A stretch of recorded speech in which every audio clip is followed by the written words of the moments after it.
Hello বন্ধুরা, আসসালামু আলাইকুম। শিল্পী কুকিং হোমে স্বাগতম। আজকে আমি রাইস কুকারে ঝরঝরে পারফেক্ট পোলাও রান্না করে দেখাবো। মেহমানদারিতে পোলাও একটি কমন আইটেম। আমি রাইস কুকারে পোলাওটা রান্না করছি। আপনারা যে কোনো চুলাই করতে পারেন। আমি প্রথমে কুকারের ভিতরের এই বাটিটার নিচে পানি আছে কিনা চেক করে নিচ্ছি। রান্নার সময় বাটির নিচের অংশে পানি থাকলে সেটা তাড়াতাড়ি নষ্ট হয়ে যায়, তাই রান্নার আগে বাটিটা মুছে নেবেন। আমি একদম ইজি প্রসেসে রান্নাটা শেষ করব।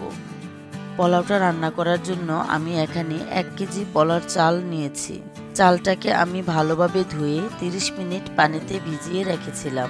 দিয়ে দিলাম 7-8টি কাঁচামরিচ, কিছু পেঁয়াজ বেরেস্তা।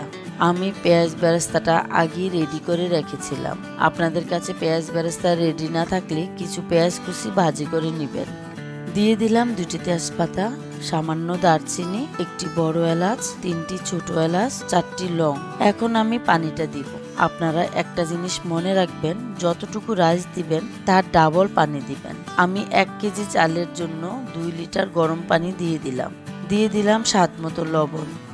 লবণটা দিয়ে আইটেমগুলি একটু মিশিয়ে নিচ্ছি। আপনারা এই পর্যায়ে লবণটা চেক করে নেবেন। এখন দিয়ে দিলাম আমার নিজ হাতে তৈরি 1 চা চামচ ঘি। ঘি তৈরির প্রসেসটা আমার চ্যানেলে আছে, আপনারা চাইলে দেখে নিতে পারেন। আপনারা চাইলে ঘিয়ের পরিবর্তে তৈল ইউজ করতে পারেন। ঘি বা তৈল দেওয়ার ক্ষেত্রে আপনারা আপনাদের চাহিদা অনুযায়ী দিবেন, কারণ অনেকে বেশি তৈলাক্ত জিনিস খেতে পারে না। আমার বাসায় একটু কম তৈলাক্ত খাবার পছন্দ করে, তাই আমি 1 চা চামচে দিলাম। পরবর্তীতে আরেকটু ব্যবহার করব। এখন আমি কুকারটাকে ঢাকনা দিয়ে সুইচ অন করে দিলাম।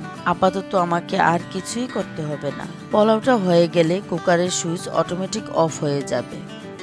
7-8 মিনিট পর রাইস কুকারের সুইচটা অফ হয়ে গেছে, তার মানে আমার পোলাওটা রেডি হয়ে গেছে। দেখুন মশলাগুলি উপরে উঠে এসেছে। আমি যতটুকু সম্ভব মশলাগুলি উঠিয়ে নিচ্ছি, কারণ এগুলি আমার আর কোনো কাজে লাগবে না। পোলাওটা গরম অবস্থায় আমি এটাকে নেড়ে দিচ্ছি। এর ফলে পোলাওটা ঝরঝরে থাকবে, একটার সাথে আরেকটা লেগে যাবে না। ঠান্ডা হলে এটা আরো ঝরঝরে হবে। এখন আরো কিছু পেঁয়াজ বেরেস্তা দিয়ে দিলাম। আরো আধা চা চামচ ঘি পোলাওতে মিশিয়ে নিচ্ছি। রান্নার শেষে ঘিটা দিলে পোলাওটা থেকে সুন্দর একটা স্মেল আসে। এখন আমি পোলাওটাকে ঢাকনা দিয়ে দমে রেখে দিব 10 মিনিট। দমে রাখার জন্য আপনাদের কুকারের সুইচটা অফ, কিন্তু কুকারের সাথে বিদ্যুতের কানেকশনটা থাকবে, তাহলে কুকারটা গরম থাকবে। 10 মিনিট পর আমার পোলাওটা কমপ্লিট রেডি। আমি এখন পরিবেশন করে দেখাচ্ছি।